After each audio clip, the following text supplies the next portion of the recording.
इस वीडियो में हम देखने वाले हैं वर्डप्रेस वेबसाइट में होम पेज के लिए स्लाइडर किस तरह से क्रिएट करते हैं। तो यहाँ पर स्लाइडर को क्रिएट करने के लिए हम एक सिंपल प्लगइन का यूज करने वाले हैं। तो प्लगइन को इंस्टॉल करने के लिए हमें सबसे पहले प्लगइन के सेक्शन में आना है और प्लगइन के सेक्शन में आने के बाद यहाँ पर आपको ऐड न्यू प्लगइन पर क्लिक कर लेना है।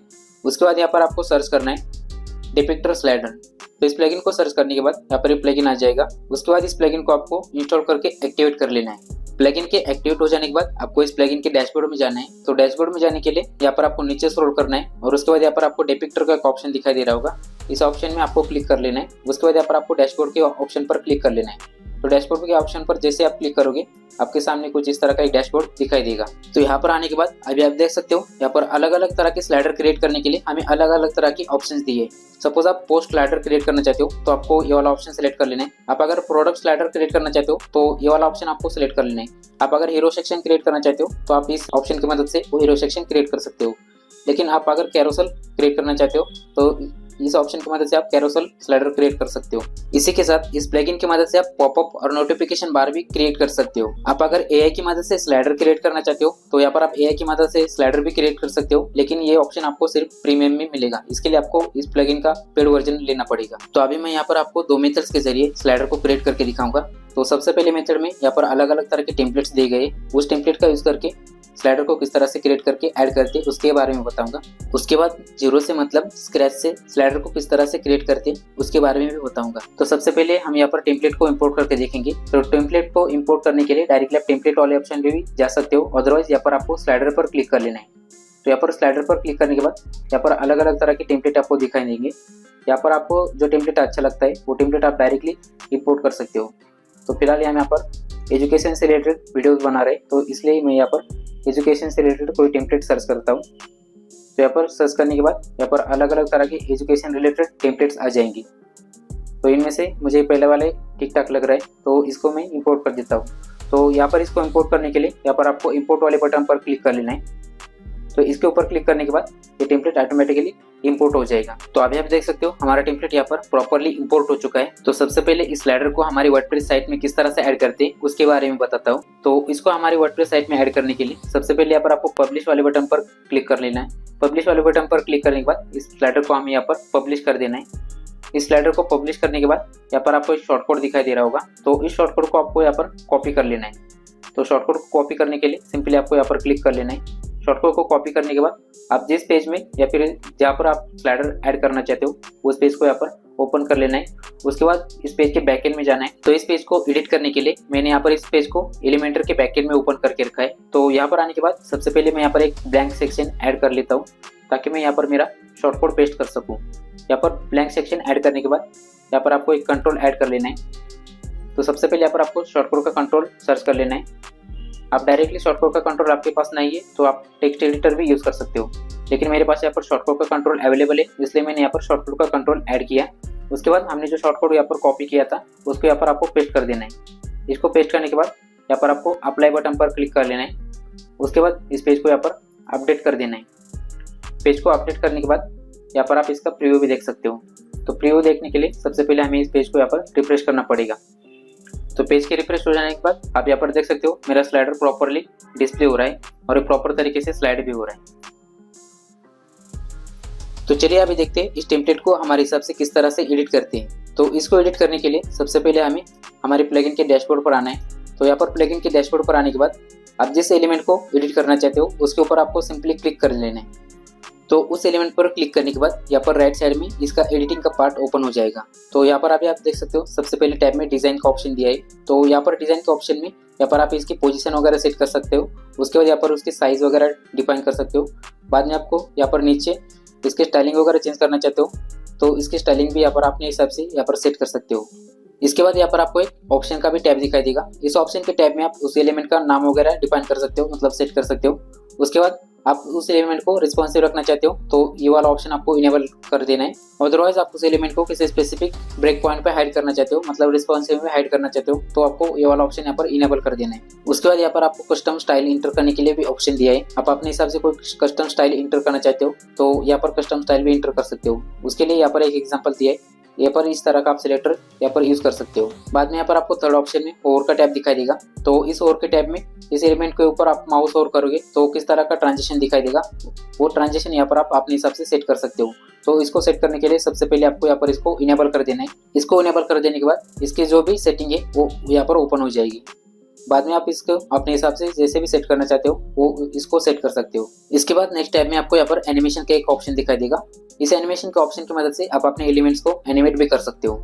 उसके बाद यहाँ पर एक एक्शन का टैब दिखाई देगा। इस एक्शन के टैब में आप कोई भी एक्शन परफॉर्म करने के लिए यहाँ पर एक्शन सेट कर सकते हो। तो अभी हमने यहाँ पर स्लाइडर का टेम्पलेट इंपोर्ट किया था, तो इसलिए मैंने यहाँ पर सारे ऑप्शन के ओवरव्यू के बारे में बताया। तो चलिए अभी देखते हैं जीरो से मतलब स्क्रैच से किस तरह से स्लाइडर क्रिएट करते हैं। तो उसके लिए हमें फिर से हमारे स्लाइडर के डैशबोर्ड में आना है। तो स्लाइडर के डैशबोर्ड में आने के लिए यहाँ पर मैं वर्डप्रेस के ऑप्शन पर क्लिक कर लेता हूँ। तो वर्डप्रेस के ऑप्शन पर क्लिक करने के बाद यहाँ पर हमारे प्लगइन का डैशबोर्ड ओपन हो जाएगा। तो अभी हम यहाँ पर जीरो से मतलब स्क्रैच से स्लाइडर को किस तरह से क्रिएट करते हैं उसके बारे में देखने वाले। तो इसलिए मैं यहाँ पर क्रिएट अ ब्लैंक के ऑप्शन पर क्लिक कर लेता हूँ। उसके बाद यहाँ पर स्लाइडर वाला ऑप्शन सिलेक्ट कर लेता हूँ। बाद में यहाँ पर हमें स्लाइडर का नेम एंटर करने के लिए ऑप्शन दिया जाएगा। तो सिंपली मैं यहाँ पर स्लाइडर का ऑप्शन स्लाइडर ही रखता हूँ।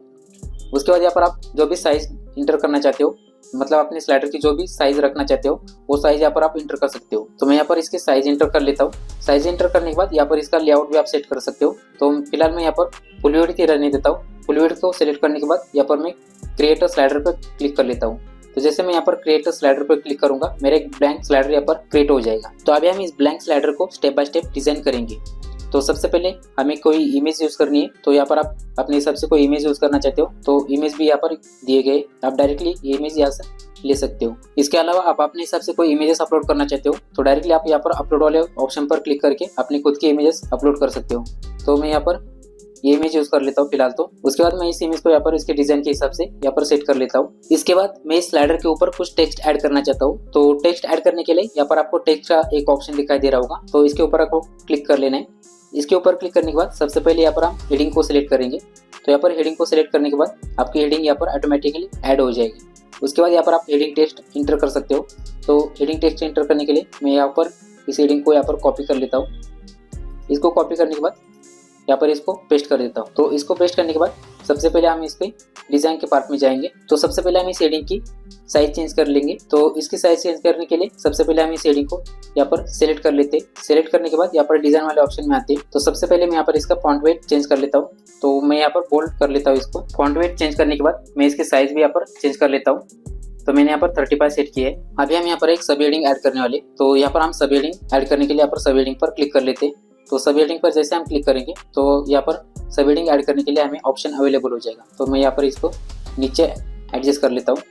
उसके बाद यहाँ पर हमारी जो सब हेडिंग है सब हेडिंग का टेक्स्ट मैं यहाँ पर कॉपी कर लेता हूँ। उस टेक्स्ट को कॉपी करने के बाद उस टेक्स्ट को मैं यहाँ पर पेस्ट कर देता हूँ। सब हेडिंग को ऐड करने के बाद मैं उसको यहाँ पर मेरे हिसाब से यहाँ पर एडजस्ट कर लेता हूँ। सब हेडिंग को ऐड करने के बाद अभी मैं यहाँ पर कुछ बटन्स वगैरह ऐड करना चाहता हूँ। तो बटन्स वगैरह ऐड करने के लिए यहाँ पर आपको बटन वाले ऑप्शन में जाना है। तो यहाँ पर बटन वाले ऑप्शन पर जैसे आप क्लिक करोगे तो यहाँ पर बटन के अलग अलग ऑप्शन आपको दिखाई देंगे। तो उनमें से आप ये वाला ऑप्शन मैं यहाँ पर सिलेक्ट कर लेता हूँ। इसके ऊपर क्लिक करने के बाद हमारा जो बटन है वो यहाँ पर आ जाएगा। बटन यहाँ पर आ जाने के बाद अपने हिसाब से इसको आपको डिजाइन कर लेना है। बटन के यहाँ पर ऐड करने के बाद सबसे पहले तो मैं इसकी साइज चेंज कर लेता हूँ। इसकी साइज चेंज करने के लिए सिंपली आपको यहाँ पर कॉर्नर को होल्ड करके रखना है और उसको स्ट्रेच करना है। उसके बाद मैं इसके अंदर का जो टेक्स्ट है वो टेक्स्ट एडिट करना चाहता हूँ। तो इसलिए मैं यहाँ पर डबल क्लिक करता हूँ। डबल क्लिक करने के बाद मेरा टेक्स्ट जो है वो एडिटेबल हो जाएगा। उसके बाद मैं इस बटन को नेम एंटर कर लेता हूँ। तो ये होगा मेरा अबाउट अस का बटन। तो अभी मैं इस बटन का कलर वगैरह चेंज करना चाहता हूँ। तो कलर वगैरह चेंज करने के लिए यहाँ पर आपको डिजाइन का एक ऑप्शन दिखाई देगा। यहाँ पर आपको आना है। उसके बाद यहाँ पर आपको बैकग्राउंड कलर पर क्लिक कर लेना है और आप जो भी अपने हिसाब से कलर सेट करना चाहते हो वो कलर आपको यहाँ पर सिलेक्ट कर लेना है। तो मैं यहाँ पर ग्रे कलर यहाँ पर सिलेक्ट कर लेता हूँ। उसके बाद मैं इसकी फॉन्ट साइज भी थोड़ी बहुत चेंज करना चाहता हूँ। तो मैं यहाँ पर रेगुलर सेलेक्ट कर लेता हूँ और यहाँ पर फॉन्ट साइज 20 कर लेता हूँ। इसके बाद मैं और एक बटन यहाँ पर ऐड करना चाहता हूँ। तो इसलिए मैं इसी बटन को यहाँ पर कॉपी कर लेता हूँ।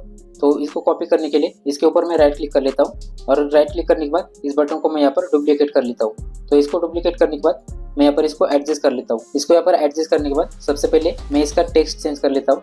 तो मैं यहाँ पर कॉन्टैक्ट अस टेक्स्ट रखता हूँ। टेक्स्ट एंटर करने के बाद मैं इस बटन का कलर चेंज करना चाहता हूँ। तो इसका कलर चेंज करने के लिए मैं फिर से यहाँ पर डिज़ाइन वाले ऑप्शन में जाऊँगा। तो डिज़ाइन वाले ऑप्शन में जाने के बाद यहाँ पर मैं इसका बैकग्राउंड कलर सेलेक्ट कर लूँगा। इसके बाद आप अगर फॉन्ट कलर चेंज करना चाहते हो तो यहाँ पर आपके फॉन्ट फेस वाले ऑप्शन में आना है और यहाँ पर कलर वाले ऑप्शन पर क्लिक कर लेना है। कलर वाले ऑप्शन पर क्लिक करने के बाद यहाँ पर आपको अपने फॉन्ट का जो कलर रखना चाहते हो वो यहाँ पर सिलेक्ट कर लेना है। आपका सारा डिजाइन कंप्लीट हो जाने के बाद आपको इस स्लाइडर को पब्लिश कर लेना है। इस स्लाइडर को पब्लिश करने के लिए आपको यहाँ पर पब्लिश वाले बटन पर क्लिक कर लेना है। उसके बाद यहाँ पर पब्लिश के ऑप्शन पर क्लिक कर लेना है। पब्लिश के ऑप्शन पर क्लिक करने के बाद आपका जो स्लाइडर है वो पब्लिश हो जाएगा। उसके बाद आपका शॉर्ट कोड यहाँ पर जनरेट हो जाएगा। इस शॉर्ट कोड की मदद से आप अपना जो स्लाइडर है वो अपने वर्डप्रेस के किसी भी पेज पर एक्सेस कर सकते हो, मतलब उसको ऐड कर सकते हो। तो मैं सबसे पहले इस शॉर्ट कोड को कॉपी कर लेता हूँ। तो कॉपी करने के बाद यहाँ पर मैं हमारे बैकएंड में आता हूँ। बैकएंड में आने के बाद ये वाला शॉर्ट कोड मैं यहाँ पर रिमूव कर देता हूँ और हमारा नया शॉर्ट कोड यहाँ पर पेस्ट कर लेता हूँ। शॉर्ट कोड को पेस्ट करने के बाद हमने जो स्लाइडर डिजाइन किया था वो स्लाइडर हमारे यहाँ पर डिस्प्ले हो जाएगा। उसके बाद यहाँ पर हमें अप्लाई पर क्लिक कर लेना है और अप्लाई पर क्लिक करने के बाद पेज को हमें अपडेट कर देना है। पेज को अपडेट करने के बाद हमें इसका प्रीव्यू देख लेना है। तो प्रीव्यू देखने के लिए मैं यहाँ पर पेज को रिफ्रेश कर देता हूँ। तो पेज के रिफ्रेश हो जाने के बाद यहाँ पर आप हमारा स्लाइडर देख सकते हो, लेकिन अब यहाँ पर ये स्लाइड नहीं हो रहा है क्योंकि यहाँ पर हमने सिर्फ एक ही स्लाइड अभी क्रिएट की है। तो इसको स्लाइड करवाने के लिए हमें यहाँ पर एक से ज्यादा स्लाइड ऐड करनी पड़ेगी। तो अब यहाँ पर न्यू स्लाइड ऐड करने के लिए आपको यहाँ पर न्यू स्लाइड का एक ऑप्शन दिखाई दे रहा होगा। तो इसके ऊपर आपको क्लिक कर लेना है। तो जैसे आप इसके ऊपर क्लिक करोगे तो आपको यहाँ पर न्यू स्लाइड ऐड हो जाएगी। लेकिन अभी मैं यहाँ पर हमारे जो फर्स्ट वाली स्लाइड थी उसी को कंटिन्यू करना चाहता हूँ। तो इसलिए मैं इस स्लाइड को यहाँ पर रिमूव कर देता हूँ। रिमूव करने के बाद मैं इसी स्लाइड को यहाँ पर राइट क्लिक करके इसको डुप्लीकेट स्लाइड कर देता हूँ। तो डुप्लीकेट स्लाइड करने के बाद मेरी यहाँ पर न्यू स्लाइड क्रिएट हो जाएगी, मतलब इसकी डुप्लीकेट स्लाइड क्रिएट हो जाएगी। उसके बाद मैं इस फोटो को यहाँ पर रिमूव कर देता हूँ और फोटोज के ऑप्शन में जाके यहाँ पर न्यू फोटोज ऐड कर लेता हूँ। तो इस इमेज को यहाँ पर ऐड करने के बाद मैं मेरे हिसाब से यहाँ पर एडजस्ट कर लेता हूँ। तो न्यू स्लाइड को ऐड करने के बाद अभी नेविगेशन के लिए यहाँ पर हम एरोज ऐड कर लेंगे। तो एरोज ऐड करने के लिए सबसे पहले आपको यहाँ पर कंट्रोल वाले ऑप्शन पर क्लिक कर लेना है। तो कंट्रोल वाले ऑप्शन पर क्लिक करने के बाद आप अपने हिसाब से जो भी यहाँ पर एरोज रखना चाहते हो, मतलब नेविगेशन डिजाइन रखना चाहते हो, उसको यहाँ पर सिलेक्ट कर लेना है। उसको यहाँ पर सिलेक्ट करने के बाद आपके जो एरोज है, नेविगेशन एरोज है, वो यहाँ पर आपके स्लाइड पर ऐड हो जाएंगे। इसके बाद आप अगर किसी एलिमेंट को अपने हिसाब से एनिमेशन ऐड करना चाहते हो तो सबसे पहले उस एलिमेंट को आपको सिलेक्ट कर लेना है। उस एलिमेंट को सिलेक्ट करने के बाद आपको एनिमेशन वाले टैब में आना है। एनिमेशन वाले टैब में आने के बाद आप अपने हिसाब से जो भी एनिमेशन यहाँ पर अप्लाई करना चाहते हो वो एनिमेशन अपने हिसाब से यहाँ पर अप्लाई कर सकते हो। तो एनिमेशन को अप्लाई करने के लिए सिंपली आपको यहाँ पर अप्लाई वाले बटन पर क्लिक कर लेना है। तो अप्लाई वाले बटन पर क्लिक करने के बाद आपका एनिमेशन इसके ऊपर अप्लाई हो जाएगा। तो चलिए देखते हैं अभी हमारा स्लाइडर स्लाइड हो रहा है नहीं। तो सबसे पहले हमारे जो चेंजेस है वो चेंजेस यहाँ पर अपडेट कर लेते हैं। चेंजेस को अपडेट करने के बाद यहाँ पर हमारे पेज पर आना है और इसको रिफ्रेश करके देखना है। तो पेज को रिफ्रेश करने के बाद आप देख सकते हो मैंने जो नेविगेशन एरोज ऐड किए थे वो यहाँ पर ऐड हो चुके हैं। और जैसे मैं इस नेविगेशन एरोज पर क्लिक करूंगा तो मेरा स्लाइडर यहाँ पर प्रॉपर्ली स्लाइड होगा। हमने स्लाइडर पर जो बटन ऐड किए थे वो बटन अभी यहाँ पर क्लिकेबल नहीं है। तो इसको क्लिकेबल बनाने के लिए सबसे पहले इस बटन के ऊपर हमें कुछ एक्शन ऐड करनी पड़ेगी। तो इस बटन के ऊपर एक्शन ऐड करने के लिए सबसे पहले हमें यहाँ पर इस बटन को सिलेक्ट कर लेना है। सिलेक्ट करने के बाद हमें यहाँ पर एक्शन वाले टैब में जाना है। तो यहाँ पर एक्शन वाले टैब में आने के बाद अब जो भी एक्शन यहाँ पर परफॉर्म करना चाहते हो वो एक्शन यहाँ पर आपको सिलेक्ट कर लेनी है। तो हम यहाँ पर सिंपली एक URL ऐड करना चाहते हैं। तो यहाँ पर मैं गो टू URL का ऑप्शन सिलेक्ट कर लेता हूँ। उसके बाद क्लिक करने के बाद मेरा URL मतलब वो पेज ओपन हो जाना चाहिए। तो इसलिए मैं यहाँ पर क्लिक का ऑप्शन सिलेक्ट कर लेता हूँ। क्लिक का ऑप्शन सिलेक्ट करने के बाद यहाँ पर आपको ऐड एक्शन पर क्लिक कर लेना है। ऐड एक्शन पर क्लिक करने के बाद यहाँ पर आपको एक एडिट का ऑप्शन दिखाई दे रहा होगा। तो इसके ऊपर आपको क्लिक कर लेना है। इसके ऊपर क्लिक करने के बाद यहाँ पर आपको लिंक इंटर करने के लिए ऑप्शन दिया जाएगा। तो अपने हिसाब से जो भी आप यहाँ पर लिंक ऐड करना चाहते हो वो लिंक यहाँ पर आपको ऐड कर देनी है। तो यहाँ पर अभी हमारे अबाउट अस का बटन है, तो इसलिए मैं अबाउट अस के पेज की यहाँ पर लिंक इंटर कर लेता हूँ। उसके बाद हमें इसको क्लोज कर देना है। उसको क्लोज करने के बाद हमारे एक्शन यहाँ पर इस बटन पर अप्लाई हो जाएगी। आप अगर अपने स्लाइडर को ऑटो स्लाइड करवाना चाहते हो तो उसके लिए सबसे पहले आपको ऑटो स्लाइड का ऑप्शन इनेबल करना पड़ेगा। उसको इनेबल करने के लिए यहाँ पर आपको एक ऑप्शन का टैब दिखाई दे रहा होगा। तो इसके ऊपर आपको क्लिक कर लेना है। इसके ऊपर क्लिक करने के बाद यहाँ पर आपको सेकंड ऑप्शन नेविगेशन का दिखाई दे रहा होगा। तो इस नेविगेशन वाले ऑप्शन पर क्लिक कर लेना है आपको। उसके बाद यहाँ पर आपको ऑटो स्लाइड शो का एक ऑप्शन दिखाई दे रहा होगा। इसके ऊपर आपको क्लिक कर लेना है। तो जैसे आप इसके ऊपर क्लिक करोगे उसके बाद यहाँ पर हमारा ऑटो स्लाइड ऑन हो जाएगा। ऑटो स्लाइड के ऑप्शन को इनेबल करने के बाद आप यहाँ पर उसका प्रीव्यू भी देख सकते हो। तो इस तरह से आप अपने होम पेज के लिए एक प्री प्लगइन की मदद से खुद का स्लाइडर क्रिएट कर सकते हो। तो आई होप ये सिंपल सा वीडियो आपको पसंद आया होगा। अगर इस वीडियो से रिलेटेड आपको कोई क्वेरीज है तो आप मुझे कमेंट भी कर सकते हो। फिलहाल के लिए तो इतना ही, मिलते हैं नेक्स्ट वीडियो में।